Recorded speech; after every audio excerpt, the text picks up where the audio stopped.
Le presentamos A través de la Biblia. Continuamos hoy, amigo oyente, nuestro estudio en el libro de Zacarías, y llegamos al capítulo 4. Y aquí se nos presenta una visión muy interesante, por cierto. Tenemos la visión del candelero de oro y 2 olivos. Es una visión muy destacada que se nos da aquí, y probablemente deberíamos leer los primeros 4 versículos de este capítulo 4 para poder entrar en el ambiente que se presenta aquí. Leamos entonces los versículos 1 al 4 del capítulo 4 de Zacarías. Volvió el ángel que hablaba conmigo, y me despertó, como un hombre que es despertado de su sueño, y me dijo, ¿qué ves? Y respondí, he mirado, y he aquí un candelabro todo de oro, con un depósito encima, y sus 7 lámparas encima del candelabro, y 7 tubos para las lámparas que están encima de él, y junto a él 2 olivos, el uno a la derecha del depósito y el otro a su izquierda. Proseguí y hablé diciendo a aquel ángel que hablaba conmigo, ¿qué es esto, Señor mío? Nos detendremos aquí en esta pregunta que hace este joven profeta Zacarías. Al entrar en el capítulo 4, estamos seguros que nuestros oyentes que han estado siguiendo este estudio han descubierto que estas varias visiones que ya hemos visto con anterioridad son bastante destacadas. Llegamos ahora a la que llamamos la 7ª visión. Hemos tenido la visión de los jinetes entre los mirtos, los 4 cuernos, los 4 carpinteros, el hombre con el cordel de medir, Josué y Satanás, y luego el renuevo, y la piedra con los 7 ojos. Y entonces llegamos aquí a la visión del candelabro de oro y los 2 olivos en el capítulo 4. Así es que hemos tenido varias visiones bastante destacadas, por cierto. Pero ahora estamos seguros que usted está comenzando a notar que aquí se está revelando cierta historia, y que esta es una historia de relevante singularidad que hemos visto desde el principio mismo con las primeras visiones. Ellas demostraban que Dios estaba liberando a su pueblo de la esclavitud y la opresión de Babilonia, y que Él les estaba llevando nuevamente de regreso a su tierra. Y esto servía de mucho consuelo y ánimo a aquellas personas en los días de Zacarías. Pero también miraba hacia el futuro, hacia el fin de los tiempos, cuando ellos nuevamente serían esparcidos como lo están en el día de hoy, y que ellos finalmente serán reunidos en aquella tierra cuando el Señor Jesucristo los lleve de regreso a su tierra. Ahora vimos en nuestro último programa esta importante visión donde se presenta a este hombre que era el sumo sacerdote y se llamaba Josué. Y este Josué estaba vestido con vestiduras viles, inmundas, e inmediatamente Satanás podía acusarle y necesitó que sus vestiduras fueran cambiadas. Se le tuvo que poner aquello que era blanco y limpio. Ahora esto nos indica en esta historia que esta gente fue traída de regreso, fue devuelta a esa tierra para un propósito, pero no podían ser utilizados en su pecado. Tienen que ser limpiados, pero ellos no pueden limpiarse a sí mismos. Tampoco la religión puede limpiarles. Por tanto, tiene que haber una limpieza proveniente de afuera, y esa limpieza, por supuesto, la efectúa Dios, como lo expresa el profeta Isaías en el capítulo 1, versículo 18 de su libro. Venid luego, dice Jehová, y estemos a cuenta. Si vuestros pecados fueren como la grana, como la nieve serán emblanquecidos. Si fueren rojos como el carmesí, vendrán a ser como blanca lana. Y a Josué se le cambió sus vestiduras. Él no podía presentarse en su propia justicia. Dice la palabra de Dios que todas nuestras justicias son como trapo de inmundicia. Así es que usted y yo, amigo oyente, necesitamos ser vestidos con la justicia de Cristo. Y eso es algo sin mancha. Eso nos permitirá presentarnos ante Dios. Y eso le permitirá a Josué, como sumo sacerdote, servir a Dios. Ahora él también es preparado internamente para el servicio. Es necesario que exista esta limpieza que en realidad es la salvación. El apóstol Pedro en su primera epístola, capítulo 1, versículos 18 y 19, dice, sabiendo que fuisteis rescatados de vuestra vana manera de vivir, la cual recibisteis de vuestros padres, no con cosas corruptibles, como oro o plata, sino con la sangre preciosa de Cristo, como de un cordero sin mancha y sin contaminación. Así es como usted y yo somos redimidos, rescatados ante Dios en el presente. El apóstol Pablo, escribiéndole a Tito, dice en el capítulo 3 de esa epístola, versículo 5, nos salvó no por obras de justicia que nosotros hubiéramos hecho, sino por su misericordia, por el lavamiento de la regeneración y por la renovación en el Espíritu Santo. Así es que ahora este hombre es limpiado. Y alguien quizá pregunte, ¿entonces ya está listo para el servicio? Todavía no, amigo oyente. Llegamos ahora a esta visión del candelabro de oro. Y esto nos va a mostrar cómo él debe realizar su tarea, no por su propio poder, sino por el poder del Espíritu de Dios. Y entonces él puede llegar a ser la luz del mundo. Y esta nación puede llegar a ser una luz en el mundo. Se nos dice que en el día de hoy la iglesia es la luz del mundo. El Señor Jesucristo le dijo a los suyos, vosotros sois la luz del mundo. Él vino como la luz del mundo, pero se fue. Y la iglesia es la luz en el día de hoy, pero la iglesia no puede hacerlo bajo su propio poder. Ha habido en la iglesia una crisis energética por mucho tiempo, y necesitamos tener un contacto directo con la fuente del aceite, o del petróleo, o del combustible. Ha habido una crisis energética en el presente. Ahora aquí tenemos esta visión tan sobresaliente. Tenemos el candelabro de oro y sus tubos que vienen de la fuente misma del aceite, de los 2 olivos. Y ellos están vertiendo el aceite en él constantemente. Aquí no existe ningún intermediario. Tampoco se le debe racionar. Hay una fuente abundante, generosa de aceite aquí. Y no hay nada que se parezca a una crisis energética. Y no debería existir esa crisis en la iglesia hoy, pero la iglesia se ha convertido en algo impotente y débil ante el mundo hoy. ¿Por qué? Porque no estamos avanzando y andando en el poder del Espíritu de Dios. Así es que ya tenemos ante nosotros el bosquejo de una historia, y se ha dado los pasos del método de Dios para tratar con esta gente. Aquí se presenta un principio como su método de tratar con nosotros. Y luego mira hacia el futuro, hacia el fin de las edades, cuando esta gente llegará a ser la luz del mundo después que haya sido quitada la iglesia. Y ellos no pueden hacer eso en su propio poder. Veamos entonces qué es lo que nos dice el texto para hoy. Leamos otra vez el versículo 1 de este capítulo 4 de Zacarías. Volvió el ángel que hablaba conmigo y me despertó como un hombre que es despertado de su sueño. Debemos hacer resaltar esto otra vez aquí, porque la gente siempre ha dado por contado, después de haber leído todas estas visiones, que éstas fueron dadas a él en la noche, y esto significaría entonces que él soñó todo esto. Pero él no soñó nada aquí, amigo oyente. En realidad podemos notar que él fue despertado de su sueño.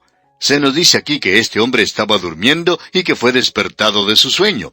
Él se había dormido, porque él ya había tenido 6 visiones extraordinarias. Y esto es bastante trabajo para una noche.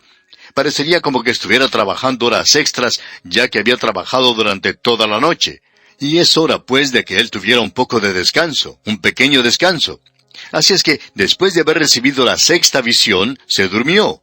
Y ahora el ángel lo tiene que despertar porque él no va a recibir esto en un sueño. Él va a ver todo esto con sus propios ojos. Y aquí se nos dice 2 veces, y me despertó como un hombre que es despertado de su sueño. Así es entonces que él tiene sus ojos bien abiertos. Ahora usted puede apreciar cómo comienza este versículo 2. Leamos. Y me dijo, ¿qué ves?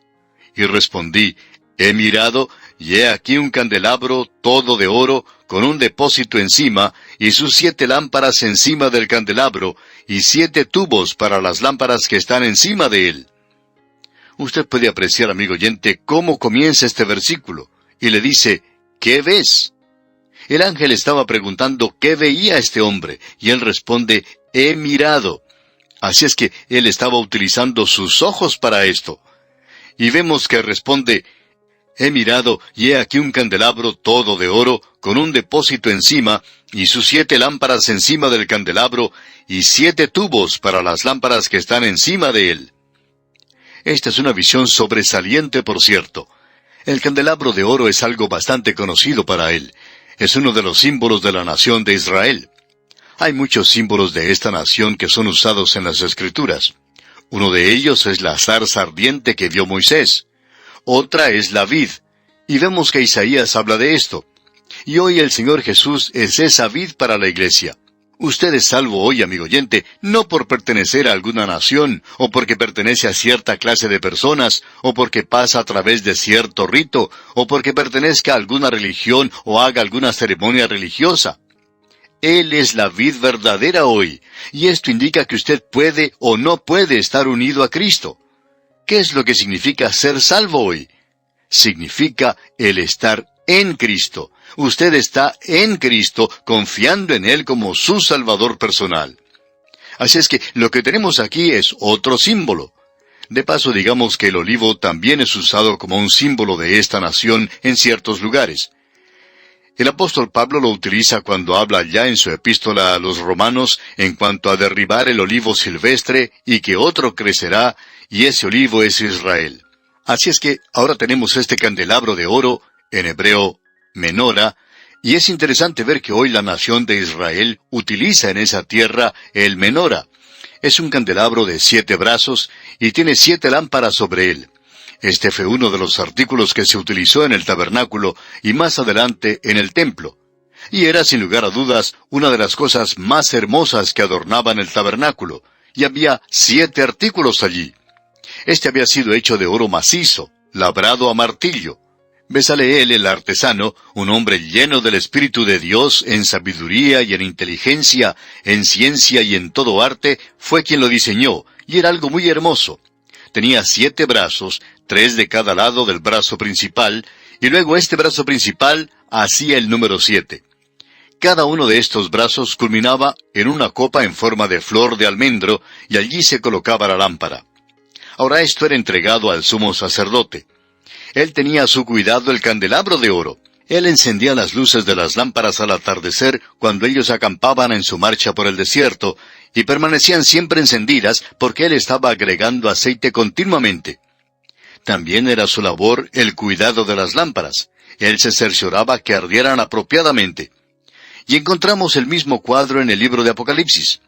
El Señor Jesús, nuestro gran sumo sacerdote, andando en medio de los 7 candeleros, esas 7 iglesias, advierte una y otra vez: «Quitaré tu candelero de su lugar si no te hubieres arrepentido». Y lo ha hecho. Usted puede visitar los sitios de las iglesias mencionadas en Turquía moderna, y no hay ninguna de ellas en existencia. Él ha quitado el candelero. Y ha habido muchas iglesias desde entonces a las cuales Él ha cerrado sus puertas. Ya no es más una iglesia efectiva. No está dando la palabra de Dios. Su luz no está brillando. El Señor las ha apagado. Él es quien hace esa tarea. Ahora aquí es un cuadro de la nación de Israel, de que nuevamente llegarán a ser testigos de Dios en el mundo. Pero lo interesante de todo esto es que aquí tenemos algo que es de suma importancia. Nos referimos al aceite que es colocado en la parte superior de la lámpara. Lo interesante es que el candelabro nos habla de Cristo. La lámpara con el aceite en ella habla del Espíritu Santo. No creemos, pues, que se pueda encontrar un mejor cuadro del Espíritu Santo que este aceite allí. Hengstenberg hizo la siguiente declaración: el aceite es uno de los símbolos más claramente definidos en la Biblia, y él indica claramente que entiende que esto significa el Espíritu Santo. Así es que el aceite es el Espíritu Santo, y la luz que da nos habla de Cristo. De modo que, amigo oyente, aquí tenemos uno de los cuadros más hermosos de Cristo en toda la Biblia. Usted recuerda que Él dijo que cuando Él se fuera iba a enviar al Espíritu Santo, pero cuando el Espíritu Santo viniera, no hablaría de sí mismo, sino que tomaría las cosas de Cristo y se las mostraría a ellos. Allá en el capítulo 16 del Evangelio según San Juan, versículos 7 al 15 leemos: «Pero yo os digo la verdad, os conviene que yo me vaya, porque si no me fuera, el Consolador no vendría a vosotros, mas si me fuere, os lo enviaré, y cuando Él venga, convencerá al mundo de pecado, de justicia y de juicio. De pecado por cuanto no creen en mí, de justicia por cuanto voy al Padre y no me veréis más, y de juicio por cuanto el príncipe de este mundo ha sido ya juzgado. Aún tengo muchas cosas que deciros, pero ahora no las podéis sobrellevar. Pero cuando venga el Espíritu de verdad, Él os guiará a toda la verdad, porque no hablará por su propia cuenta, sino que hablará todo lo que oyere, y os hará saber las cosas que habrán de venir. Él me glorificará, porque tomará de lo mío y os lo hará saber. Todo lo que tiene el Padre es mío, por eso dije que tomará de lo mío y os lo hará saber. Observemos ahora el candelero. El candelero sostenía las lámparas con las luces, y la luz, a su vez, revelaba la belleza y la gloria del candelero, del mismo modo en que el Espíritu Santo no habla de sí mismo, sino que revela las glorias y las bellezas del Señor Jesucristo.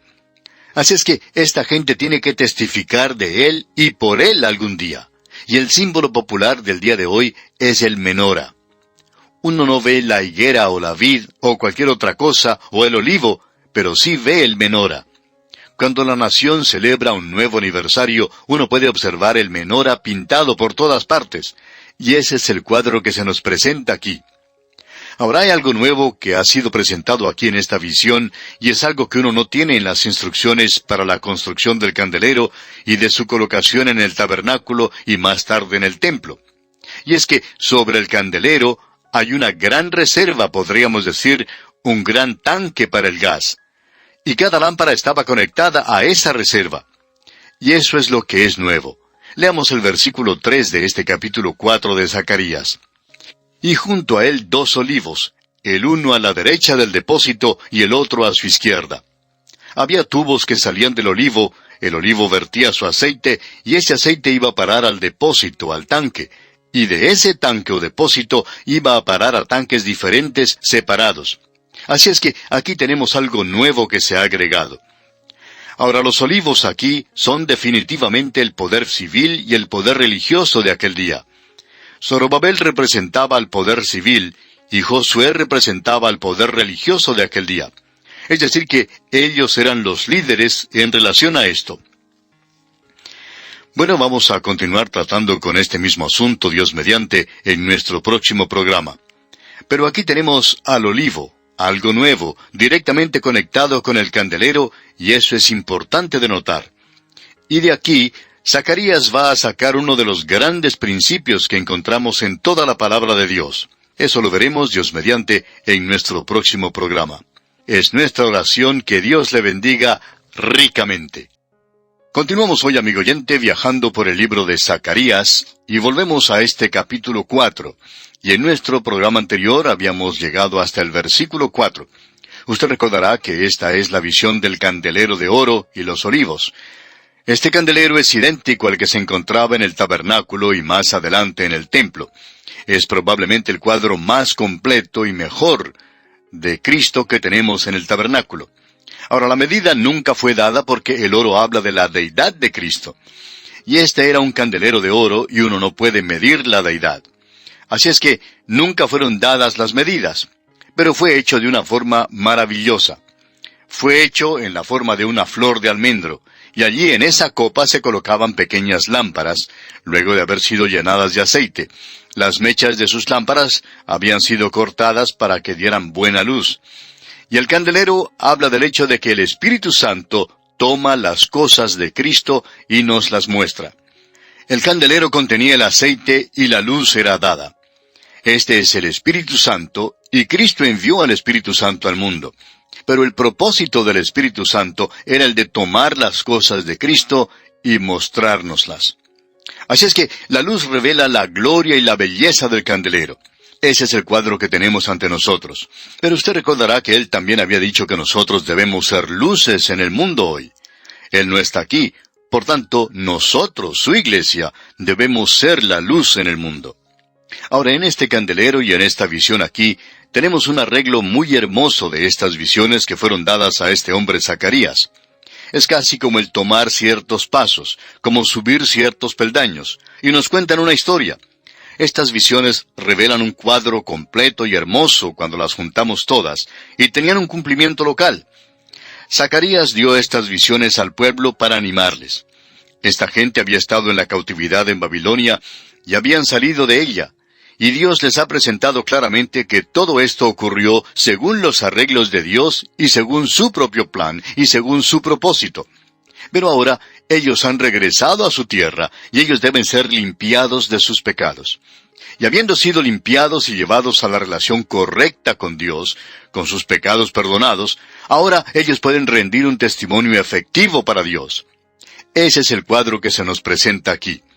Y ellos debían ser una luz en aquel día. Ahora esto tenía una aplicación local, no solo para ellos entonces en ese día, sino para nosotros hoy. Tenía una aplicación en el pasado y tiene una aplicación en el presente. Establece ciertos grandes principios para nosotros, uno de los cuales es que Dios no puede utilizar hoy un testigo vil o inmundo. Sabemos que hay muchos que son inmundos que están tratando de testificar, pero esto no quiere decir que son testigos efectivos o útiles para Cristo, porque no lo son. Todo lo que ellos hacen es construir una montaña de madera, de heno y hojarasca, y ellos van a ser probados algún día por fuego. Y entonces veremos que no había allí nada genuino en realidad que pudiera ser utilizado para Dios. Todo era artificial y superficial. Ahora esto también mira hacia el futuro, y tiene su cumplimiento completo en el período milenario, ya que Dios hará que ellos regresen a su tierra, y Dios les limpiará entonces en aquel día. Y en la última parte de este libro vamos a ver que se abrirá una fuente para que ellos puedan ser limpiados, para la descendencia de David y para la ciudad de Jerusalén. Dios va a hacer que ellos entonces, después de haber sido limpiados, que ellos nuevamente lleguen a ser una luz para el mundo, como fue la intención original de Dios para con ellos. Allá en el libro de Deuteronomio, capítulo 32, versículo 8, leemos lo siguiente: Cuando el Altísimo hizo heredar a las naciones, cuando hizo dividir a los hijos de los hombres, estableció los límites de los pueblos según el número de los hijos de Israel. Ahora, ¿por qué hizo esto? ¿Por qué estableció Dios los límites de los pueblos del mundo según el número de los hijos de Israel? Bueno, porque ellos tienen que ser testigos a todo el mundo. Esa es la intención de Dios. Ellos serán un testigo en cada rincón del mundo algún día.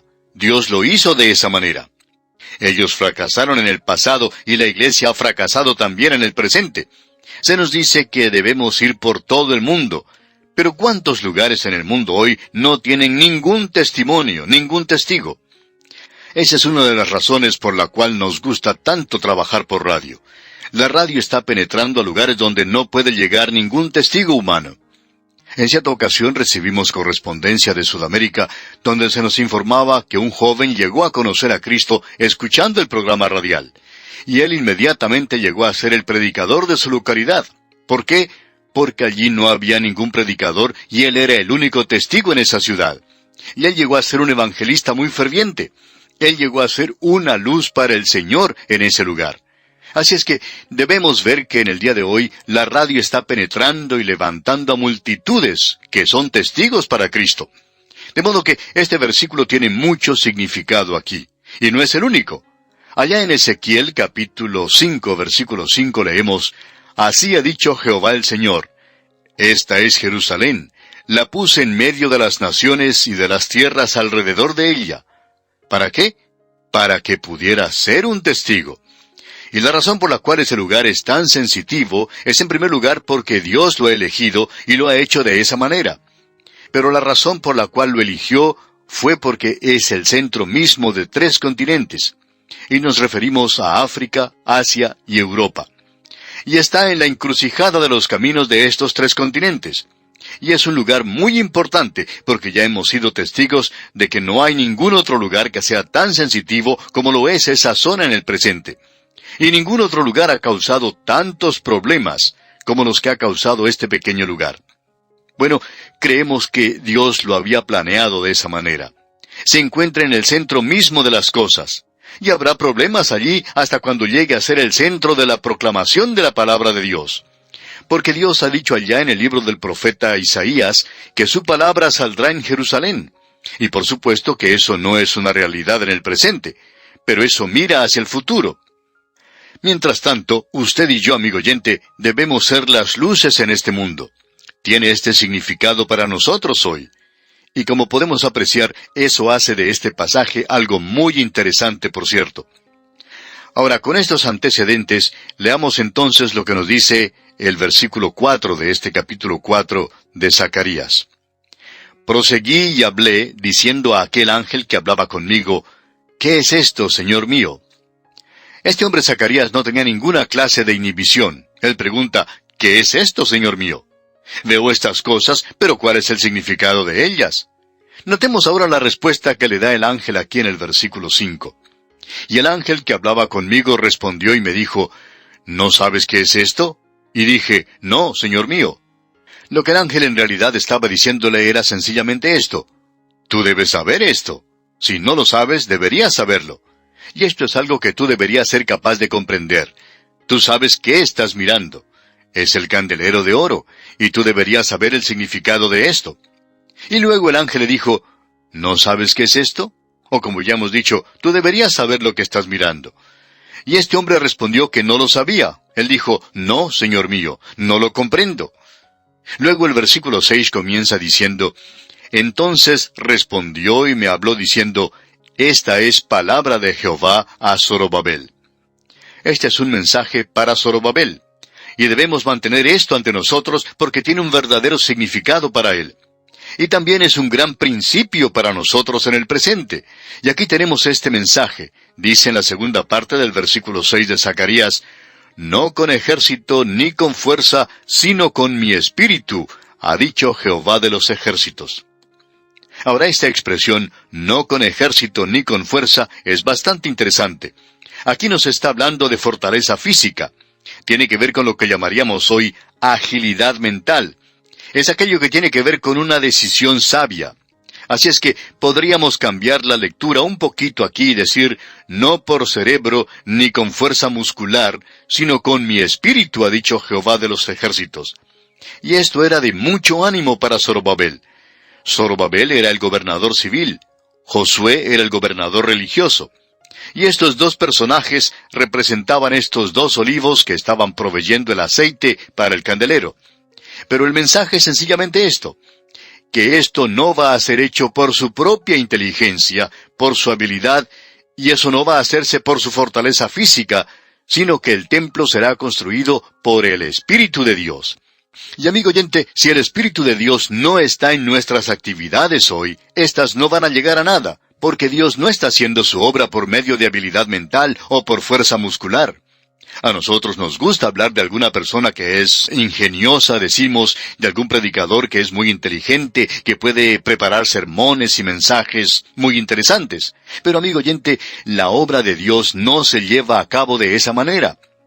Pensamos que a veces una persona ingeniosa o inteligente puede llegar a ser una persona peligrosa, porque el hombre que puede ser ingenioso mentalmente puede serlo en la dirección equivocada y causar muchas dificultades en el pueblo de Dios. Y también puede engañar a muchos. Ha habido mucho engaño religioso en nuestro día. Hay algunos que progresan mucho porque son personas que tienen buenas relaciones públicas, son buenos administradores y tienen una personalidad muy buena. Tienen mucha carisma, como se dice, y también hacen muchas solicitudes. Pero Dios dice que Él no lleva a cabo su trabajo, su obra, de esa manera. Dios no hace las cosas por medio de lo humano. No con ejército ni con fuerza, no es con cerebro ni con fuerza muscular, sino con mi espíritu, ha dicho Jehová de los ejércitos. Y esto tiene un significado tremendo y establece un gran principio para nosotros en el presente. Dios solo usa aquello que es hecho por medio del Espíritu de Dios a través de nosotros.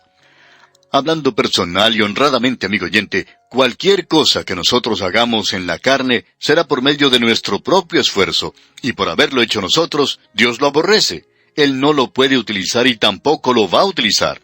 A Dios no le sirve nada de eso.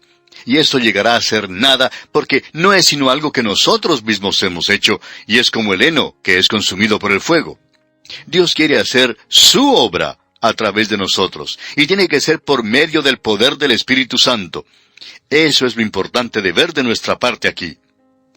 Ahora, esto es en el futuro. Esto va a ser especialmente cierto en el milenio, pero debemos nuevamente decir que no es por medio del cerebro ni por la fuerza muscular, sino por mi espíritu, dice Jehová. Baron lo expresa de la siguiente manera. Es por medio de la luz del Mesías y por medio de ese aceite del Espíritu que se derramará sobre ellos abundantemente. Es así como el candelero de Israel brillará con una brillantez séptupla para la iluminación de todas las naciones de la tierra. Y esta, amigo oyente, es una gran declaración de que habrá y que hubo un remanente en aquel día de Zacarías que necesitaba ser animado de esa manera porque ellos estaban sintiendo una tremenda presión de la oposición y estaban afligidos por las dudas y los temores y necesitaban que alguien les diera ánimo. Y el ánimo les fue dado. Así es que esta visión que tenemos aquí es la palabra de Jehová a Zorobabel. Esto era para darle ánimo. Ahora Dios hoy no está llevando a cabo su obra por medio del entretenimiento intelectual de una congregación, sino que tiene que ser por medio del Espíritu de Dios. Y Él tampoco lo hace basándose sencillamente en la fuerza o la fortaleza humana. Vemos aquí que esta visión estaba bastante animada, por lo menos así sucedió en aquella época. Ahora, en la primera parte del versículo 7 de este capítulo 4 de Zacarías leemos: ¿Quién eres tú, oh gran monte? Una montaña, amigo oyente, representa oposición. Leamos completo este versículo 7. ¿Quién eres tú, oh gran monte? Delante de Zorobabel serás reducido a llanura. Él sacará la primera piedra con aclamaciones de gracia, gracia a ella. Es decir que la piedra angular será colocada en este nuevo templo. No va a ser un templo muy impresionante, pero ellos han tenido toda clase de oposición. Y ahora esta visión los anima indicando que Él podrá mover montañas. Usted recuerda que el Señor Jesucristo dijo que los discípulos podrían decir a un monte: pásate de aquí a allá, y se pasará, y nada os será imposible. Bueno, no creemos que esto se haya dado para quitar montañas físicas. No había muchas que fueran quitadas en aquella tierra, y no hay muchas que son quitadas hoy, a no ser por los terremotos. Pero la fe que puede quitar montañas es la fe que puede quitar obstáculos y oposición a la palabra de Dios, a la obra de Dios. Ese es el cuadro que tenemos aquí. El templo de Dios será reedificado. ¿Y qué palabras de ánimo son estas para este pueblo? Él les instruyó que debían concluir la construcción de ese templo. Entonces, aquí en los versículos 8 y 9 de este capítulo 4 de Zacarías leemos: Vino palabra de Jehová a mí diciendo: Las manos de Zorobabel echarán el cimiento de esta casa, y sus manos la acabarán. Y conocerás que Jehová de los ejércitos me envió a vosotros. Es decir, que esto fue dado para darles ánimo. Y como dice el apóstol Pablo en su epístola a los Filipenses capítulo 1, versículo 6, estando persuadido de esto, que el que comenzó en vosotros la buena obra, la perfeccionará hasta el día de Jesucristo. Es decir, Zorobabel, tú tienes que poner los cimientos. Dios estaba contigo cuando tú estabas echando esos cimientos. Bueno, tú vas a poder colocar el techo sobre este edificio, y Dios estará contigo. Luego dice en la primera parte del versículo 10, porque los que menospreciaron el día de las pequeñeces se alegrarán. Amigo oyente, sabemos que hay personas que hacen cosas así, que desprecian lo pequeño y buscan siempre lo grande, lo espectacular, porque siempre nos gusta escuchar de las cosas que tienen éxito. De modo que un predicador que tiene mucho éxito, o una iglesia que tiene mucho éxito, que produce mucho y que progresa mucho, es aquella que tiene las multitudes y cosas por el estilo. Y nosotros estamos creyendo más y más que el Señor Jesucristo está obrando de una manera callada en pequeños lugares en el presente. Y hemos aprendido a despreciar lo pequeño. Es necesario regresar a esto. Tememos que a veces nosotros mismos hacemos cosas así.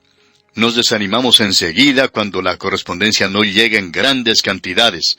Y luego descubrimos que en un día, cuando han llegado solo unas muy pocas cartas, una de esas cartas es la más preciosa de todas las que hemos recibido. Amigo oyente, esto es despreciar las cosas pequeñas. Y luego sigue diciendo, y verán la plomada en la mano de Zorobabel. Esa plomada, como usted bien sabe, es un peso atado a una cuerda, y así es como ellos podían construir casas en línea directa con la tierra. Y es algo que uno debe tener en cuenta cuando tiene que construir algo. Luego este versículo 10 continúa diciendo, estos 7 son los ojos de Jehová que recorren toda la tierra. Dios aún está dominando. Luego leemos en los versículos 11 al 13 de este capítulo 4 de Zacarías, hablé más y le dije, ¿qué significan estos 2 olivos a la derecha del candelabro y a su izquierda? Hablé aún de nuevo y le dije, ¿qué significan las 2 ramas de olivos que por medio de 2 tubos de oro vierten de sí aceite como oro? Y me respondió diciendo, ¿no sabes qué es esto? Y dije, Señor mío, no. Él está diciendo otra vez, yo no sé lo que son estas cosas. Y Dios le dice, tú deberías saber lo que son. Y él contesta, Señor mío, no. Y en el versículo 14 dice, y él dijo, estos son los dos ungidos que están delante del Señor de toda la tierra. Estos son dos hombres llenos del Espíritu. Zorobabel, el gobernador civil, y Josué, el gobernante religioso. Ya hemos visto que este último había sido limpiado y que ahora se presenta en la justicia de Cristo. A él se le ha dado vestiduras nuevas. Él puede presentarse ahora ante Dios. Debemos decir nuevamente que eso tenía un mensaje local. Cuando esta gente allí confesaba sus pecados y se volvían a Dios buscando redención, la forma en que Él había preparado esto era que ellos tenían que ofrecer un sacrificio que señalaba hacia Cristo. Y lo llevaban y ofrecían ese sacrificio por medio de la fe. Y ahora ellos son limpiados y son vestidos y pueden ser llenos del Espíritu y usados por Dios. Esto tiene un mensaje para nosotros en el presente también, ¿no le parece? Dios quiere llenarnos hoy con su Espíritu y hay ciertas condiciones que debemos cumplir. Y hay dos de ellas que son negativas, según nuestra opinión. Allá en el capítulo 4 de la Epístola a los Efesios, versículo 30, dice el apóstol Pablo, no contristéis al Espíritu Santo. Usted no puede ser lleno del Espíritu si hay pecado en su vida. Dios no le puede usar. Y luego, en la primera epístola a los Tesalonicenses, capítulo 5, versículo 19, dice el apóstol Pablo, no apaguéis al Espíritu. Esto es, cuando nos encontramos fuera de la voluntad de Dios. Y si estamos fuera de la voluntad de Dios, entonces Dios no nos puede usar. Si Dios quiere que usted esté en el África y usted se encuentra aún en su país, no creemos que Él puede usarle. Pero amigo oyente, si usted está en el África y debería estar en su propio país, entonces Él tampoco le va a utilizar. Y luego, Él dice en la Epístola a los Gálatas capítulo 5 versículo 16, andad en el Espíritu. Y andar en el Espíritu es algo muy práctico. Es simplemente levantarse y comenzar a andar y a descansar en el Espíritu de Dios. Ahora esto es un cuadro del futuro. Esto mira hacia el día cuando Dios derramará su Espíritu sin medida. Ese día no ha llegado todavía.